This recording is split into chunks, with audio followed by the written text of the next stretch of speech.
Good morning, students. Seventh class. We are still reading about the 8th chapter of your science book, which is winds, storms and cyclones. इसके बारे में हम लोग पढ़ रहे हैं. We have already learnt about the winds and direction of winds. Now we will study, or we are study about the next topic. Wind currents are generated due to uneven heating on the earth. जो पृथ्वी का जो धरातल है या पृथ्वी के असमान रूप से गर्म होने के कारण जो वायु प्रवाह है वो बनता है या उसकी दिशा बनती है. ठीक है, देखिए दीज सिचुएशन आर, किस तरह से पृथ्वी के धरातल के असमान रूप से गर्म होने के कारण या अनइवन हीटिंग के कारण किस तरह से जो विंड करंट है वो जनरेट होता है वो देखेंगे हम लोग. जो फर्स्ट कंडीशन जो है वो ये है, uneven heating between the equator और एंड द पोल्स. जो आपकी भूमध्य रेखा है उसके और पोल्स के अनइवन गर्म होने के कारण, असमान रूप से गर्म होने के कारण किस तरह से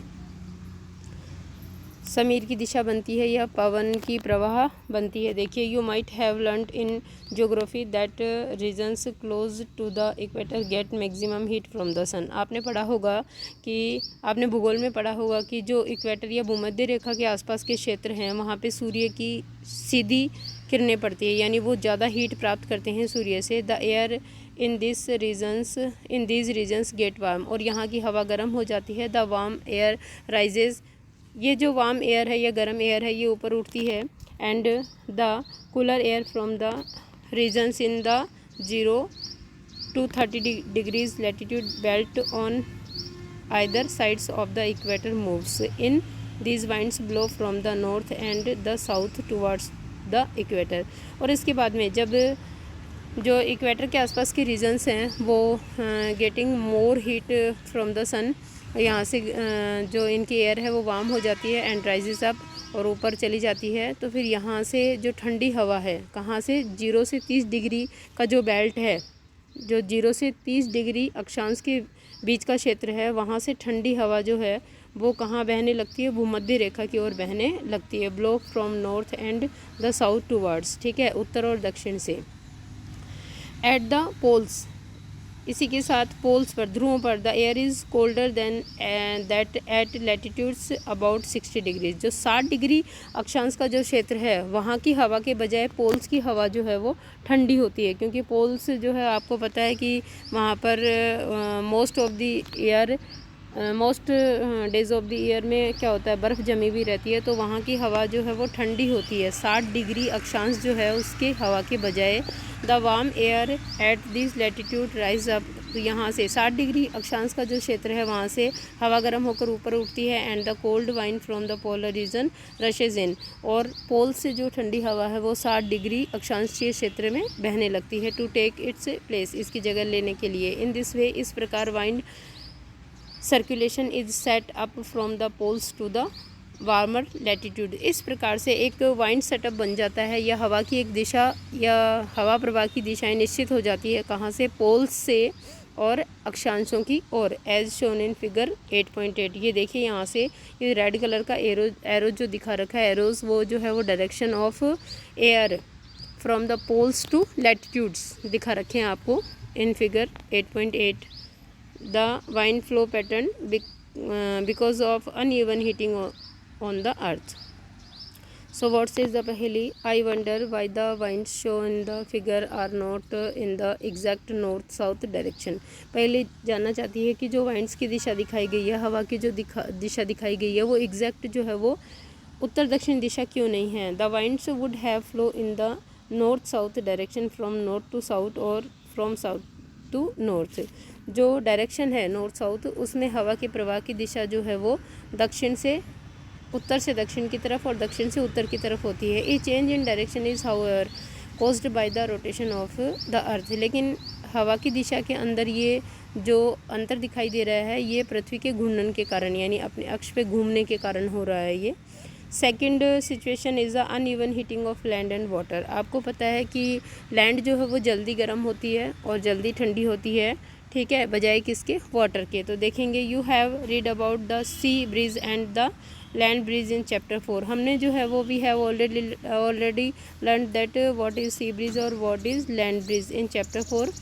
सो इन समर्स, गर्मियों में, नियर द इक्वेटर, भूमध्य रेखा के आसपास, the land warms up faster, जो धरातल है भूमध्य रेखा के आसपास का वो जल्दी गर्म होता है। And most of the time the temperature of the land is higher, और गर्मियों में अधिकतर समय जो है यहाँ का टेम्परेचर ज़्यादा रहता है than that of water in the oceans, जबकि किसके बजाय ज़्यादा रहता है टेम्परेचर, सागर महासागरों के समुद्र की अपेक्षा गर्मियों में ज़्यादातर समय यहाँ का टेम्परेचर ज़्यादा रहता है। The air over the land gets heated, इसलिए धरातल के ऊपर की वायु गर्म हो जाती है। एंड राइजेज, और ऊपर चली जाती है। This cause the winds to flow from the ocean towards the land, इस प्रकार जब धरातल के ऊपर की वायु जो है गर्म होकर ऊपर चली जाती है तो गर्मियों में जो हवाएं हैं वो समुद्र से और लैंड की तरफ चलती है, oceans towards the land. These are monsoon winds, ठीक है, वाइंड्स, ये जो है मानसूनी हवाएं कहलाती है।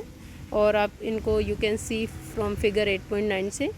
The word monsoon is derived from the Arabic word मौसम, ये जो है वो अरबी भाषा के शब्द मौसम से आया है। मानसून वर्ड जो है विच मीन्स सीजन, जिसका अर्थ होता है ऋतु। इन विंटर, सर्दियों में, the direction of the wind flow gets reverse, सर्दियों में जो वायु प्रवाह की या समीर प्रवाह की दिशा वो उल्टी हो जाती है। It flows from the land to the oceans, कहाँ बहता है ये, कहाँ बहती है ये हवाएं, it flows from the land to the oceans, धरातल से समुद्रों की ओर। आई वॉन्ट टू नो, बुजो says, I want to know what these winds do for us, कि ये जो वाइंड्स हैं, मानसूनी हवाएं, वो हमारे लिए क्या करती हैं। The winds from the oceans carry water and bring rain, ये जो वाइंड्स होती हैं जो सागर महासागरों से आती है, ये अपने साथ जलवाष्प को लेकर आती हैं और बारिश कराती हैं, इनसे वर्षा होती है। It is a part of the water cycle, और ये एक जल चक्र का मुख्य भाग बनती है। The monsoon winds carry water and it rains, monsoon जो हवाएं हैं वो अपने साथ जलवाष्प लेकर आती हैं और बारिश कराती हैं। Clouds bring rain and give us happiness, clouds जो हैं, बादल जो वो हमें बारिश देते हैं और खुशी आती है, उसके साथ खुशियाँ देते हैं। Farmers in our country depend mainly on rains for their harvest, जो हमारे देश के किसान हैं वो ज़्यादातर अपनी खेती के लिए बारिश पर निर्भर करते हैं। There are many folk songs associated with clouds and rain, और बारिश के मौसम में यहाँ पर बहुत सारे सॉन्ग्स जो है वो गाए जाते हैं, गुनगुनाए जाते हैं क्लाउड्स एंड रेन्स के बारे में।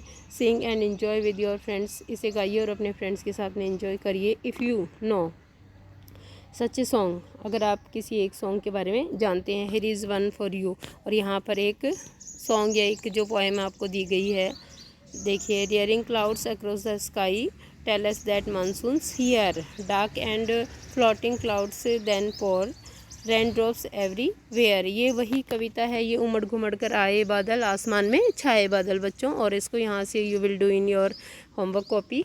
ये पोएम पूरी पढ़ेंगे आप। उमड़ घुमड़ कर आए बादल, आसमान में छाए बादल, ठीक है, बारिश की बूंदें बरसाए बादल, ये जो पोएम है आपकी ये यहाँ है, इसको पढ़ना है। However it is not always A happy ending, लेकिन बारिश जो है वो हमेशा एक हैप्पी एंडिंग नहीं लेकर आती है, या बारिश का जो कारण हमेशा खुशी नहीं होती है। रेन्स ऑफन क्रिएट प्रॉब्लम्स, बारिश के कारण कई बार प्रॉब्लम्स या मुसीबतें भी आती है। Can you list some of the problems, क्या आप कुछ ऐसी प्रॉब्लम्स को लिस्टेड कर सकते हैं या बता सकते हैं। You can discuss the causes and solutions of the problems with your teachers and parents, और बारिश के कारण आने वाली मुसीबत और उसके उपाय जो हैं वो आप अपने टीचर्स और पेरेंट्स के साथ में क्या कर सकते हैं, डिस्कस कर सकते हैं। In nature itself there are certain situations that can sometimes create disasters and pose threat to humans, देखिए प्रकृति में कई बार अपने आप ऐसी मुसीबतें आती हैं जो मनुष्य के लिए जो है वो